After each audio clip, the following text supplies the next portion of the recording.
بسم الله الرحمن الرحيم. Allahumma salli ala Muhammadin wa ali Muhammad. Au nom d'Allah, le tout miséricordieux, le très miséricordieux. Vous regardez Asil TV. Bienvenue à tous.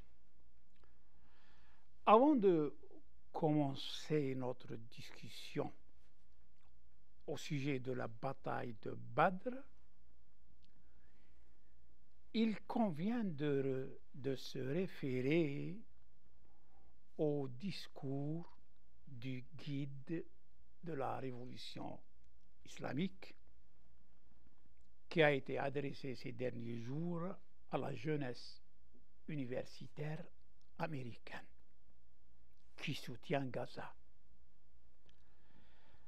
Habituellement, le discours vient de l'extérieur du pays à travers les autorités locales afin qu'il n'y ait pas de transgression des normes diplomatiques et des particularités des pays, des États et des peuples. Mais cette fois-ci, il n'y a eu ni grande ni petite attention envers les autorités américaines.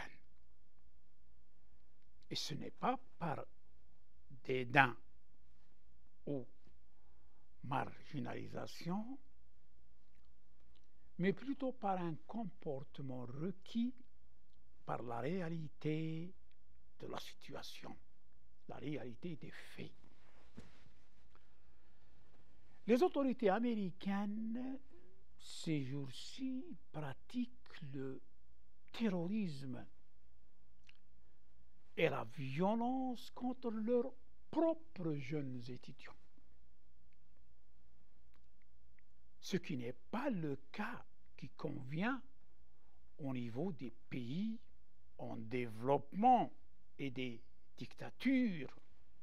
Alors comment faire quand cela est émis par des dirigeants qui prétendent vouloir imposer la démocratie dans le monde et propager une culture de tolérance. Dans son message, le guide de la République islamique a souligné que ces jeunes étudiants-là se situent désormais du bon côté de l'histoire qui tourne ces pages. On sait bien que ces jeunes mettent en danger leur avenir académique et social lorsqu'ils s'opposent à la politique de leur pays et se dressent face au génocide auquel le peuple palestinien est exposé. Le guide de la République islamique a poursuivi en disant: ces étudiants font partie du front de la résistance et ils se sont lancés dans une lutte honorable sous la pression de leur gouvernement dur qui défend ouvertement l'entité sioniste usurpatrice.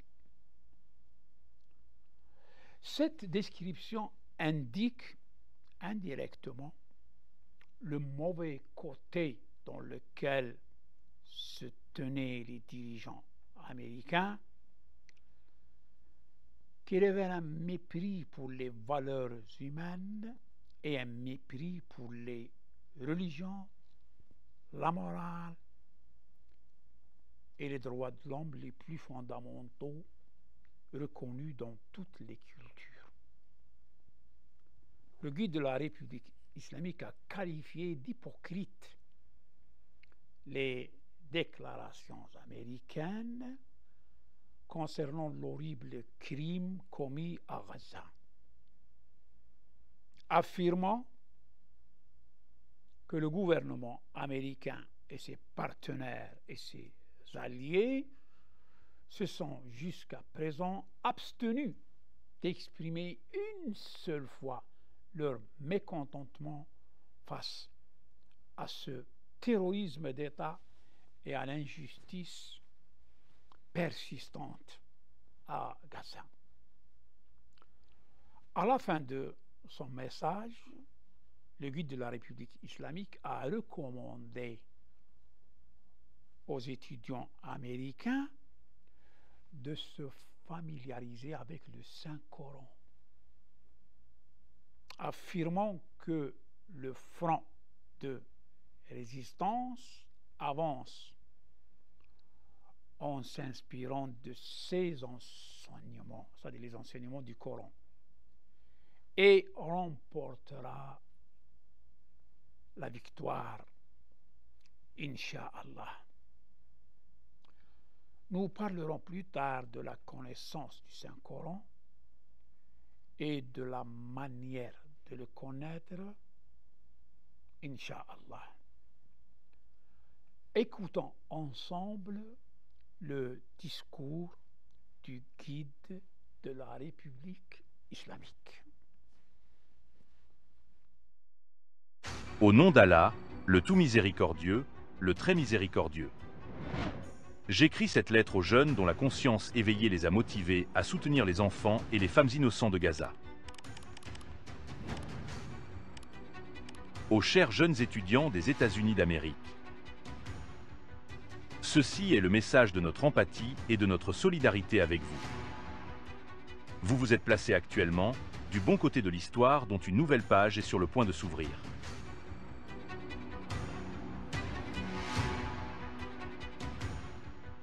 Vous faites actuellement partie du front de la résistance et avez engagé un combat honorable malgré la pression incessante de votre gouvernement qui affiche ouvertement son soutien au régime sioniste, usurpateur et cruel.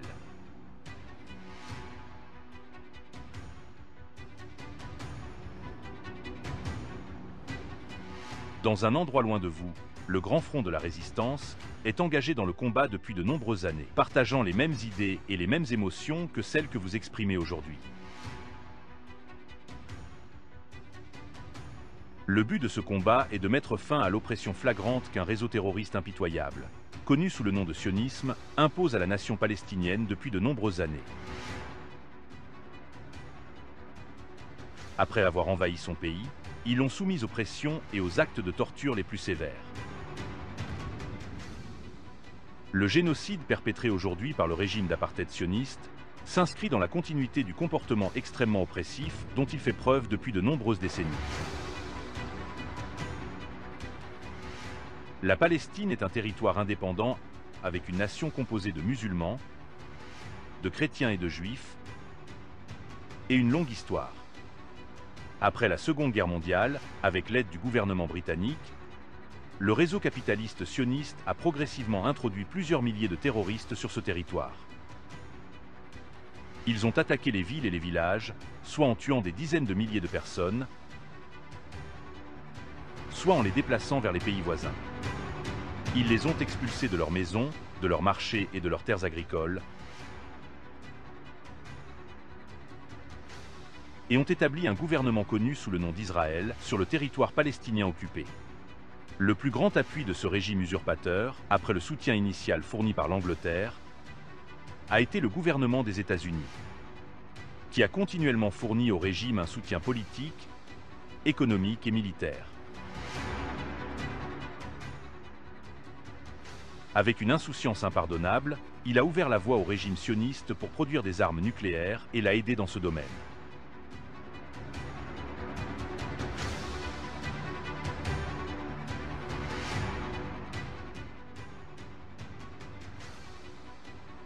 Dès le premier jour, le régime sioniste a utilisé une politique de main de fer contre le peuple palestinien sans défense et a intensifié, jour après jour, la brutalité, la terreur et la répression, au mépris de toutes les valeurs morales, humaines et religieuses. Le gouvernement américain et ses alliés n'ont même pas une seule fois froncé les sourcils face à ce terrorisme d'État et cette oppression continue. Aujourd'hui, certaines déclarations du gouvernement des États-Unis concernant les crimes horribles qui ont lieu à Gaza sont plus hypocrites que sincères. Le front de la résistance a émergé du cœur de cet espace sombre et rempli de désespoir, et l'établissement du gouvernement de la République islamique d'Iran a conduit à son expansion et à son renforcement. Les dirigeants sionistes internationaux, qui possèdent la plupart des médias, aux États-Unis et en Europe, ou les contrôlent par le biais de l'argent ou de la corruption, ont qualifié cette courageuse résistance humaine de terrorisme. Une nation qui se défend contre les crimes des occupants sionistes est-elle terroriste? Par ailleurs, fournir des aides humaines à cette nation et la renforcer peuvent-ils être considérés comme des actes de terrorisme? Les dirigeants du camp mondial de domination et de tyrannie n'ont pas le moindre respect pour les concepts humains. Ils qualifient le régime terroriste et impitoyable israélien de régime qui recourt à la légitime défense, tout en qualifiant de terroriste la résistance palestinienne qui défend sa liberté, sa sécurité et son droit à l'autodétermination. Je tiens à vous assurer que la situation est sur le point de changer. Un sort différent attend la région sensible de l'Asie de l'Ouest. De nombreuses consciences se sont réveillées à l'échelle mondiale. Et la vérité est en train de se révéler.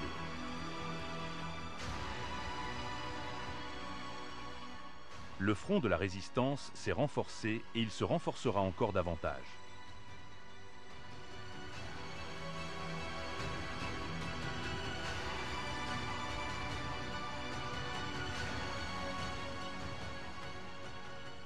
Une nouvelle page de l'histoire est sur le point de s'ouvrir. À côté de vous, les étudiants de dizaines d'universités aux États-Unis, la population et les universités d'autres pays se sont également soulevés. Le soutien et l'appui que les professeurs d'université ont apporté à vous, les étudiants, constitue un événement important et marquant. Cela peut, dans une certaine mesure, être une source de réconfort face à la brutalité policière du gouvernement et aux pressions qu'il exerce sur vous. De mon côté, je sympathise avec vous, les jeunes, et j'apprécie votre résistance. Le Coran nous enseigne, à nous musulmans et à la communauté mondiale, de nous tenir fermement sur la voie de la vérité. Tiens-toi donc fermement comme il t'a été commandé. Et la leçon du Coran pour nous, en ce qui concerne les interactions humaines, est que vous n'opprimez personne et vous ne serez point opprimés. En apprenant et en suivant ces instructions et des centaines d'autres instructions similaires, le front de la résistance avancera et sera victorieux avec l'autorisation de Dieu. Je vous conseille de vous familiariser avec le Coran.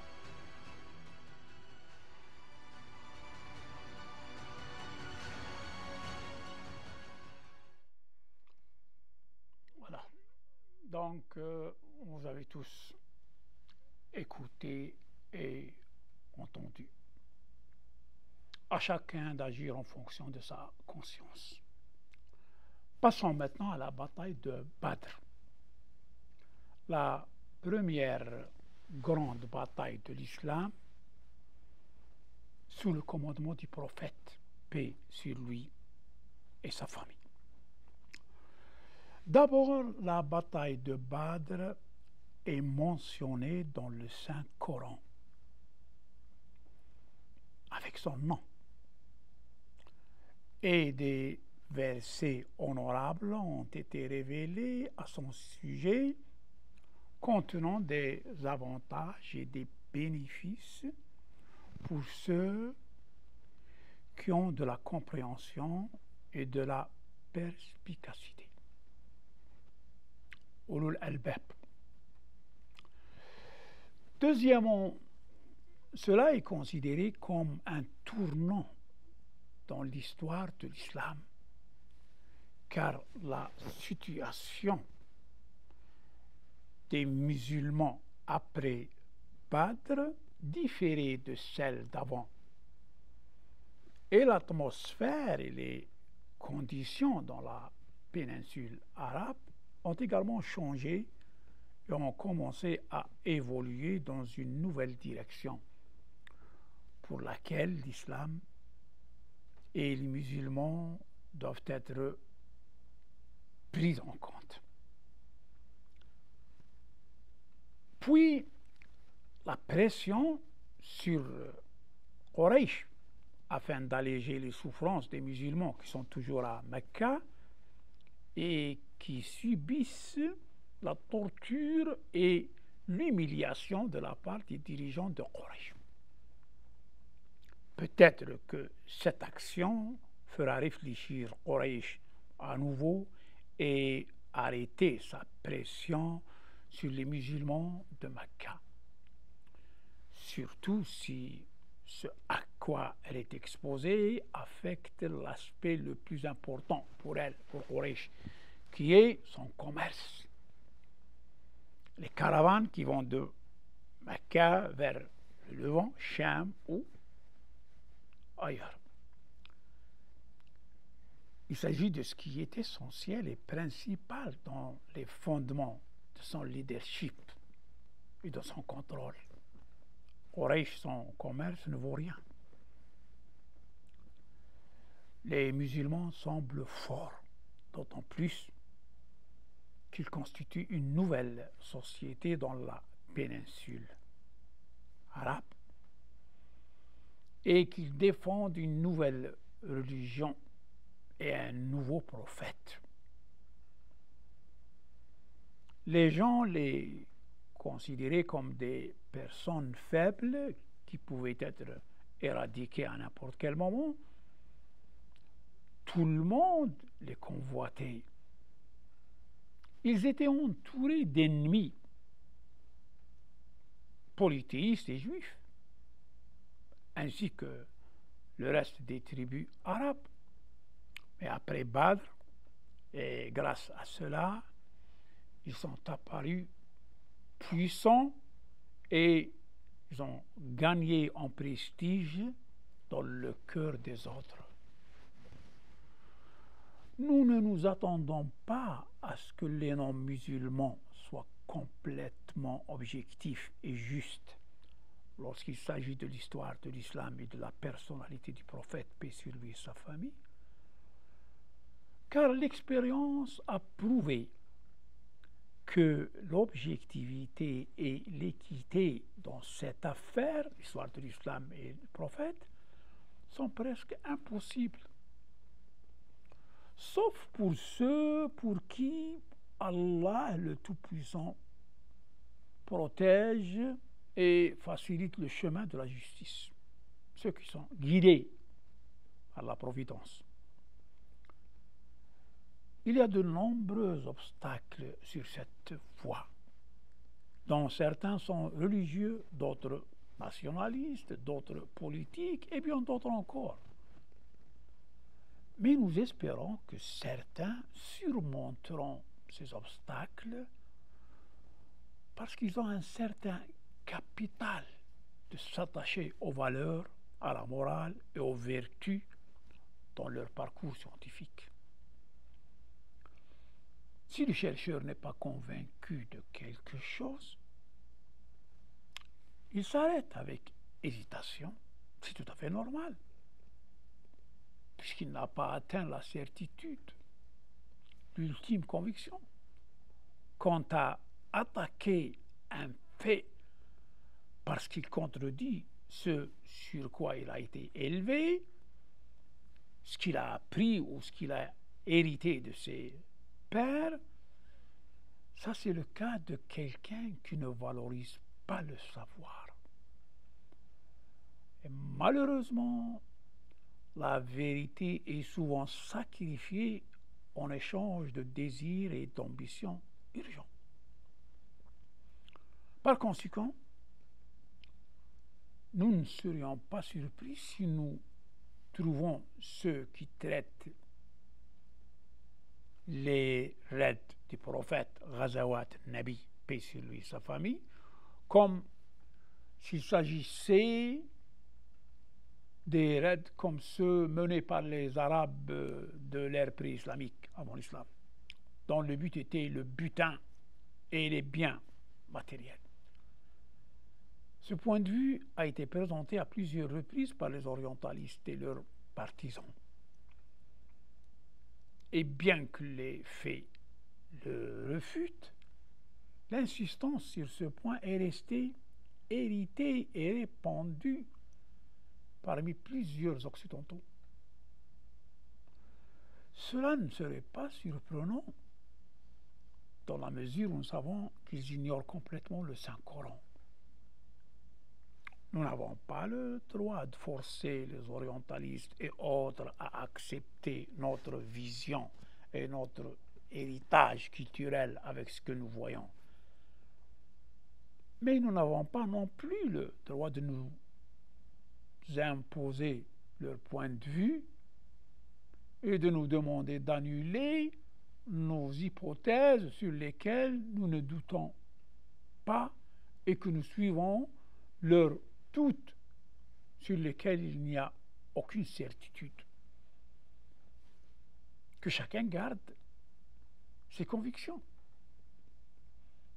Respecter la science nécessite de respecter le point de vue de l'autre, tant qu'il n'atteint pas l'entêtement, al-inat.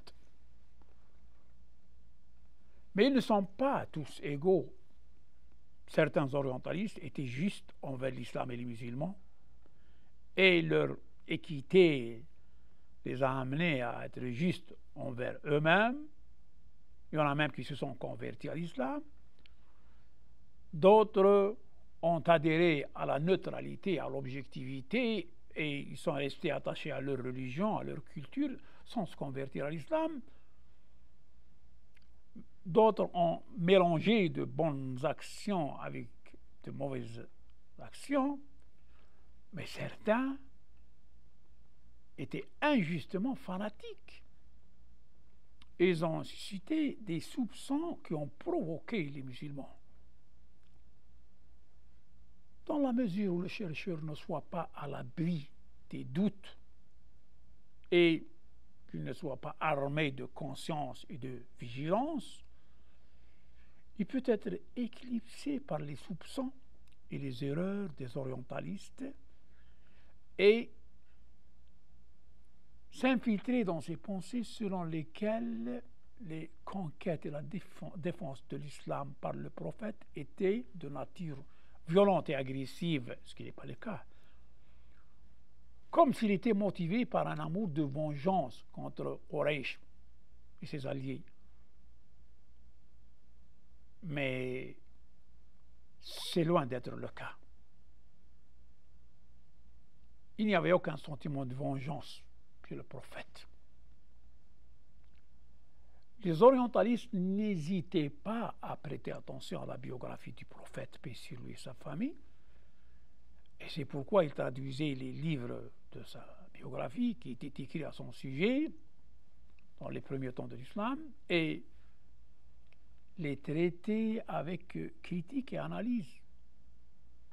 Mais il manquait souvent le but, comme s'il voulait nier complètement la révélation, comme si ce n'était pas un prophète. Et ce comportement enlève au travail scientifique sa beauté et sa certitude. Car le chercheur est censé être objectif même envers ses adversaires. Et nous en citerons des exemples plus tard, Inch'Allah ta'ala. Une question se pose. Le prophète, paix sur lui et sa famille, était-il une personne ambitieuse qui voulait le pouvoir pour lui-même et pour ses proches après lui? Ou voulait-il la richesse et la gloire, l'influence, le pouvoir? Ou voulait-il tout? Si le prophète, paix sur lui et sa famille, voulait le pouvoir, dans ce cas, il aurait accepté l'offre que Quraysh lui avait présentée à Mecca par le biais d'Abu Talib, rahmatullahi alayh, où ses dirigeants disaient, s'il voulait la royauté, eh bien, nous le ferions notre, c'est-à-dire notre roi. Et s'il veut la richesse, nous collectons pour lui avec notre argent ce qui fait de lui le plus riche d'entre nous. Et s'il cherche la beauté, nous le marierons aux plus belles femmes. C'était ça l'offre de Quraysh à Mecca. Le prophète, paix sur lui et sa famille, a-t-il accepté cette offre alléchante? Les musulmans de la plupart des pays islamiques ne célèbrent pas l'anniversaire de la bataille de Badr comme il se doit. Même si le Saint-Coran a été révélé à ce sujet, c'est-à-dire des versets coraniques honorables ont été révélés à ce sujet. Et même si cette bataille a marqué le véritable début de l'émergence du pouvoir musulman dans l'histoire de l'humanité.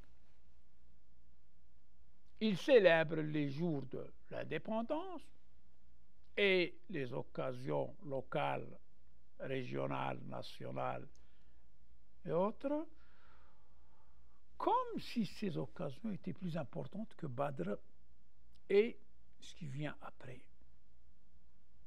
Ça, c'est une omission majeure en termes religieux, car il n'y a pas d'objection à combiner les deux choses. Un pays musulman célèbre son jour d'indépendance et d'autres fêtes locales et régionales qui célèbrent également Badr et ses répliques et ses retombées. Quelle est l'objection à la combinaison des deux sujets? Et cette question reste ouverte et attend une réponse. Même dans les systèmes éducatifs, il y a des sociétés islamiques, des musulmanes, qui donnent à la bataille historique de Badr un espace dans les étapes d'enseignement, mais d'une manière qui n'est pas requise. Et il y a d'autres sociétés musulmanes aussi qui ne s'en soucient même pas, comme si elles n'en faisaient pas partie de l'histoire de l'islam et des musulmans. C'est aussi une lacune,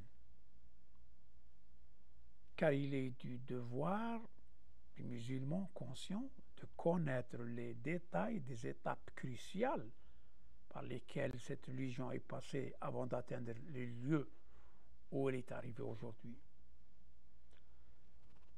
Un citoyen peut être une grande figure militaire, mais en même temps, il ne sait pas grand-chose de la bataille de Badr, de ses causes, de ses résultats.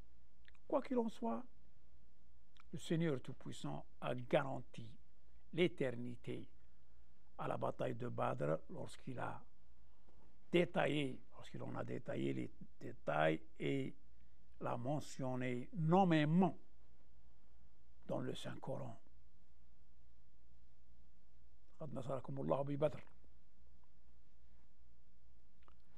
Parce que comprendre le présent et l'avenir est lié à une compréhension correcte du passé. Et le sage doit prêter attention au passé en partant du principe qu'il est, c'est-à-dire le passé, une source de leçons et d'enseignements, afin que les erreurs ne se répètent pas, afin que les erreurs ne se reproduisent pas. Mais prendre des leçons est rare. Et les erreurs sont répétées continuellement.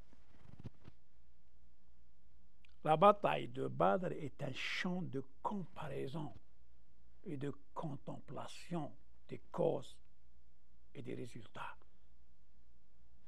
pour connaître les points faibles et les points forts, les raisons de la victoire et les raisons de la défaite.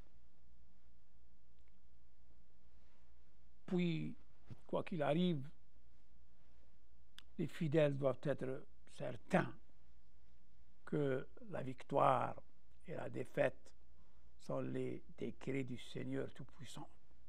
وَمَا النَّصْرُ illa min indillah.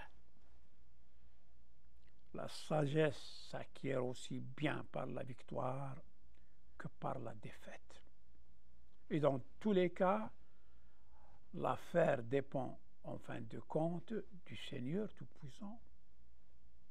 Ceci est clairement indiqué dans le Coran.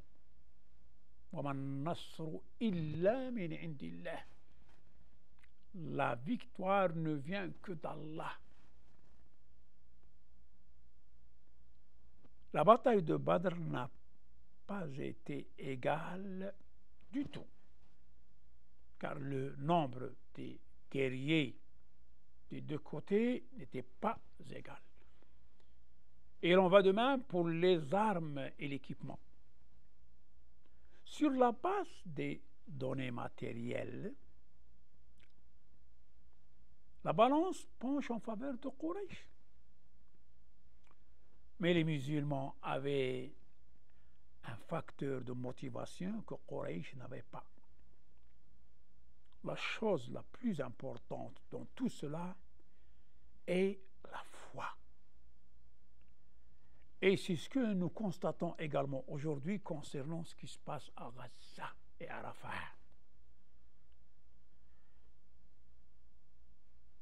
Une armée bien équipée face à des résistants qui n'ont ni blindés, ni avions. Les musulmans savaient qu'ils combattaient pour l'amour d'Allah.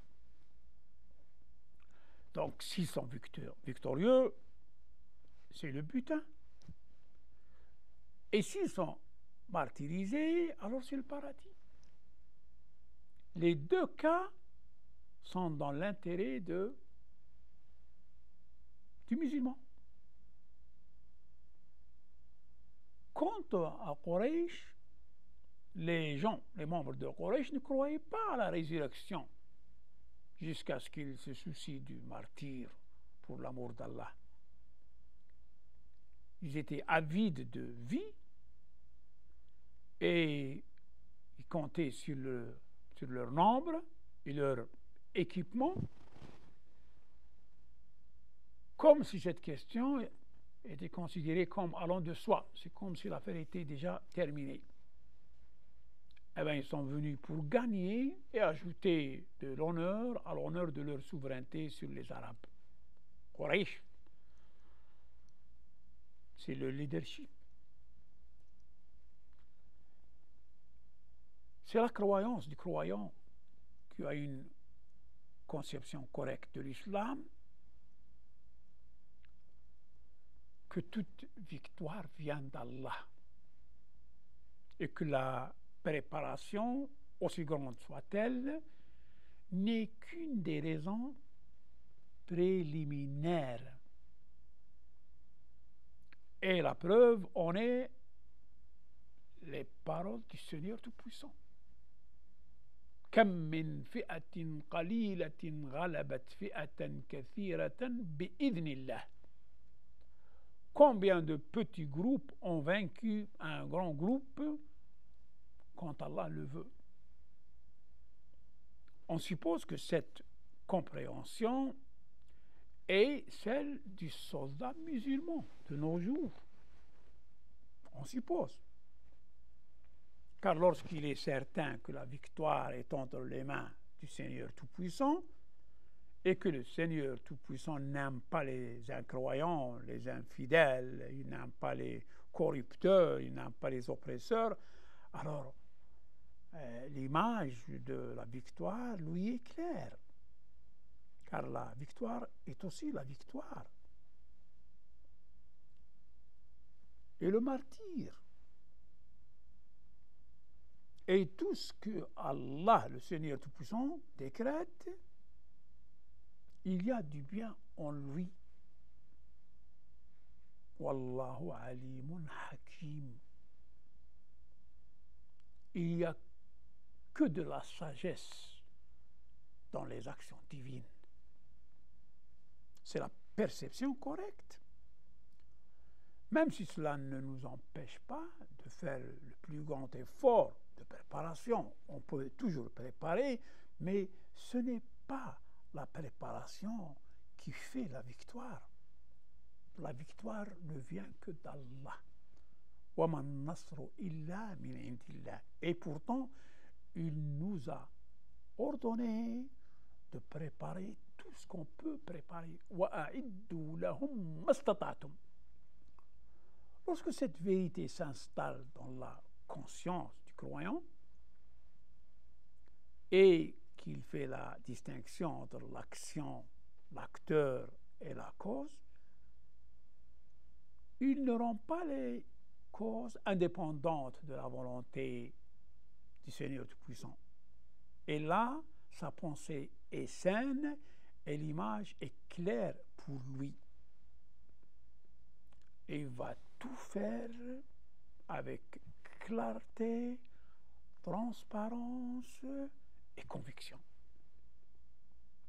Il n'y a aucune confusion entre la volonté d'Allah et la réalité. Et dans la mesure où il lui est difficile de comprendre quelque chose, eh bien le fidèle rend la chose à son Créateur, que gloire à lui. Ainsi, il reste la conscience tranquille et il ne se demande rien. Il a fait ce qu'il devait faire. Il n'est plus responsable du résultat.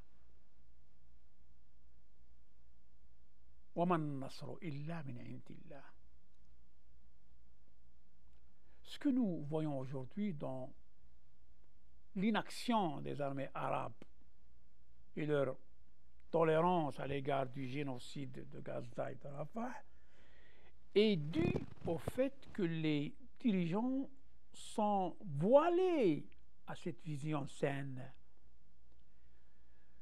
car ils voient que leur survie au pouvoir dépend de la satisfaction de l'Amérique et de ses alliés à leur égard, et non pas la satisfaction du Seigneur Tout-Puissant. Le prophète, paix sur lui, sa famille et les croyants avec lui dans la bataille de Badr ont été la force de frappe pour réaliser un plan céleste qui serait un point de départ pour que le message avance sur le chemin de l'universalité. C'est l'affaire du Seigneur Tout-Puissant et de personne d'autre. Le travail du prophète, paix sur lui, sa famille, et de ceux qui l'accompagnaient, est de se battre et d'obtenir la victoire du Seigneur Tout-Puissant. Et non de compter sur eux-mêmes, comme le font les Bédouins lorsqu'ils s'attaquent les uns aux autres. Les musulmans, ce jour-là, sont-ils allés à Badr pour combattre? D'après ce qui est dit dans les livres d'histoire et les livres d'interprétation, les livres de biographie, le départ des musulmans était destiné à s'emparer de la caravane de Quraysh, c'est tout, dirigée par Abu Sufyan, en réponse à l'agression de Quraysh, qui a dépouillé les fidèles de tout ce qu'ils possédaient à Mecca. La guerre n'était pas prévue dès le début. Et c'est le sens de la parole du Seigneur Tout-Puissant. لِيَقْضِيَ اللَّهُ أَمْرًا كَانَ مَفْعُولًا. Pour que le Seigneur accomplisse une affaire qui a déjà été accomplie. Par conséquent, la sagesse divine les obligeait à sortir avec l'intention de s'emparer du convoi, de la caravane. Et alors la responsabilité se déplacerait vers une autre affaire, à savoir le combat. Ils n'étaient pas sortis pour un combat. Ils n'étaient pas armés comme des gens qui vont vers un combat. Et cela peut être également compris à partir des paroles du Seigneur Tout-Puissant. وَلَوْ تَوَاعَدْتُمْ لَاخْتَلَفْتُمْ فِي الْمِيعَادِ. Et si vous aviez pris rendez-vous, vous seriez en désaccord sur ce rendez-vous. Vous auriez manqué le rendez-vous, vous auriez raté le rendez-vous. Cela signifie également que le Seigneur Tout-Puissant s'occupe des affaires de ses serviteurs concernant les questions cruciales et leur laisse les détails qui sont à la hauteur de leur compréhension et de leur conception. Et c'est à cause de son extrême compassion pour eux. Dans de telles situations, les militaires, les soldats ont besoin d'une force morale très proche du surnaturel pour rester ferme. Et tous les soldats ne sont pas qualifiés pour insuffler l'esprit de détermination dans l'âme de leurs soldats. Mais seulement ceux qui sont habitués à s'appuyer sur le Seigneur Tout-Puissant dans leurs affaires, qui ne comptent pas sur eux-mêmes et qui ont essayé et qui ont connu des exhortations et des réponses. Le Seigneur Tout-Puissant fait appel à plusieurs reprises à la sincérité de l'intention. Il ne regarde pas la force matérielle de l'ennemi et son nombre énorme. Le croyant regarde plutôt le soutien céleste qui ne reste pas à la traîne quand l'intention est sincère et la force de la détermination est inébranlable. Et ces qualités-là sont disponibles en la personne du noble prophète, puis sur lui et sa famille, après 14 années de patience, de persévérance et d'endurance face au fardeau de la mission, avec toutes les difficultés et les dangers qu'elle comportait. Notamment une tentative de l'assassiner avant l'honorable migration. Lorsqu'il rencontre l'ennemi, le croyant est ferme de cœur, patient d'esprit, confiant au Seigneur Tout-Puissant et rassuré qu'il n'y a pas de pouvoir au-delà du pouvoir du Seigneur Tout-Puissant. Le grand nombre de l'ennemi ne l'affecte pas, même si c'est important de le prendre en considération. Mais le fidèle ne pense pas à fuir ou à se rendre.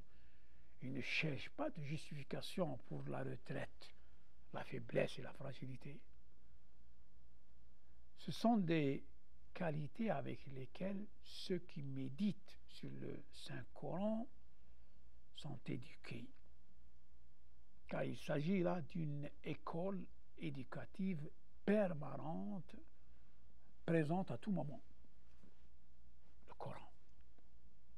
Pour cette raison, le Seigneur Tout-Puissant a ordonné à ses fidèles serviteurs de contempler le Saint-Coran.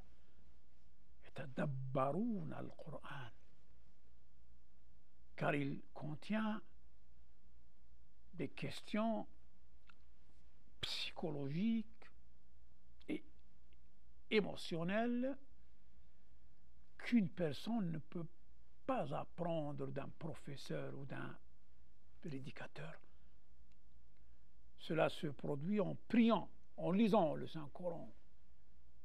En lisant le Saint-Coran, il y a une communication intime à laquelle aucun étranger n'assiste. Entre le Seigneur et son serviteur, il n'y a pas de tierce personne. Le Créateur et sa créature. Et il n'y a pas de tierce personne entre les deux parties. Ce que nous avons mentionné ce soir fait partie d'une introduction pour entrer dans les détails de la bataille de Badr, qui jouissait d'un statut particulier parmi les batailles de l'islam.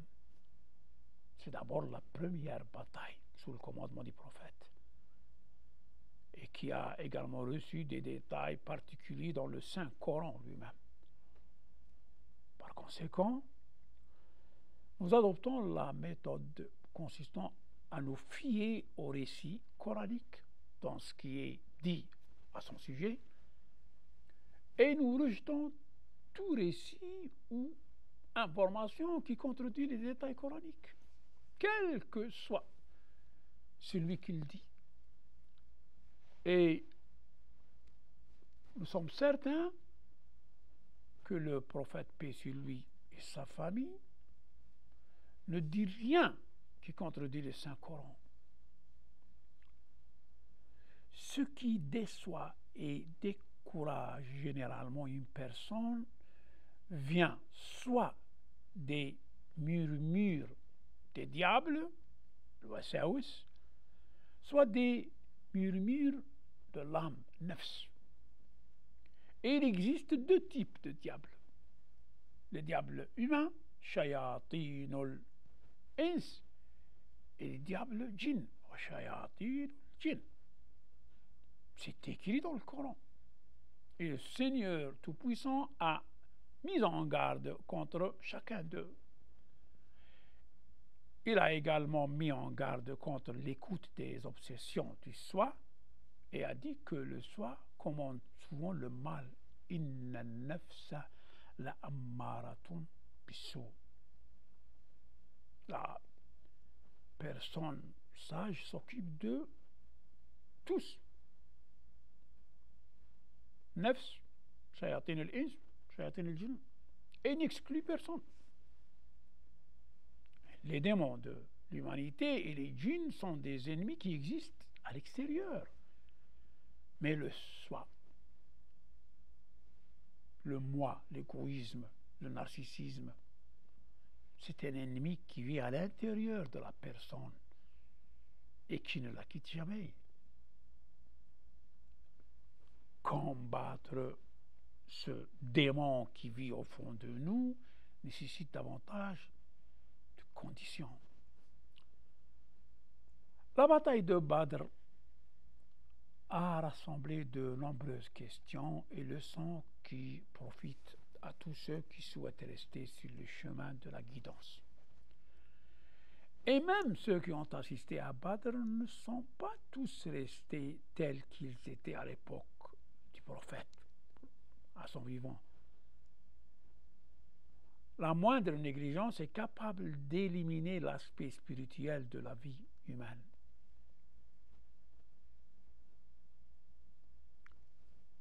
Le jour de Badr, la foi était incarnée dans le prophète, paix sur lui et sa famille, et ceux qui l'accompagnaient.